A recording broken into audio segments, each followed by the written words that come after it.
And into this void and this kind of lack, there are Islamic parties that find themselves being sort of penetrating, and the Muslim Brotherhood. And so, of course, and on the other hand, we're talking about the Islamization. The main central party and movement that has developed is the Muslim Brotherhood. From a kind of esoteric Hassan al-Banna movement in the 1920s, it has become deployed over the entire Middle East, from the Maghreb all the way to Turkey.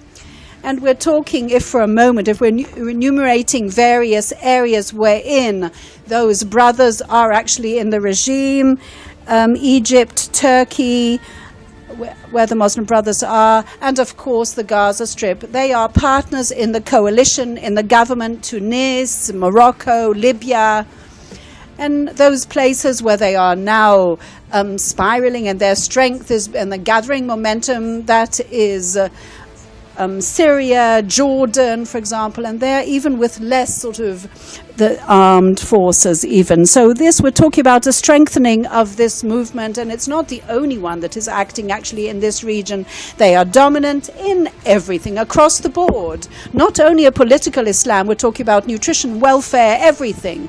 They have their hands in it all. And we're talking about activities, and in those countries they have fostered and actually before the shake-up actually happened, they'd already been working on it sort of underground and on the field. And there, the differentiation between the secular life and the Islamic fanatic light has been blurred. It is now very close. So now this is truly bubbling through everything that is happening, for example, with the Muslim Brotherhood, and it now just has to be channeled in the right way, and that is exactly what the Brotherhood is doing.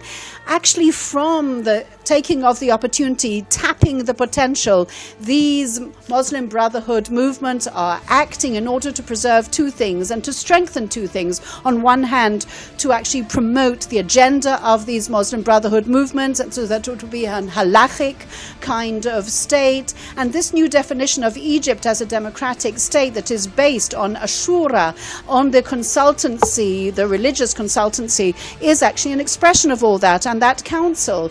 And the other one is much more strategic.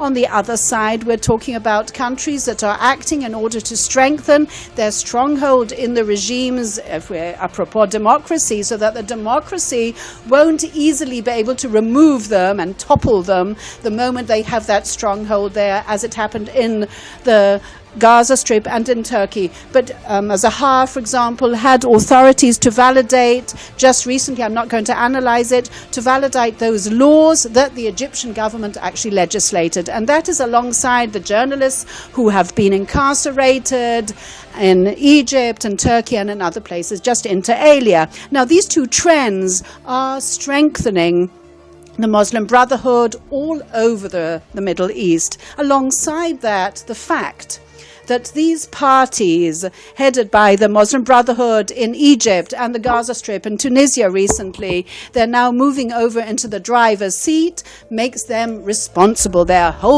at the helm, they've got more responsibility. And this responsibility is translated not into little buds, but into true flowers already.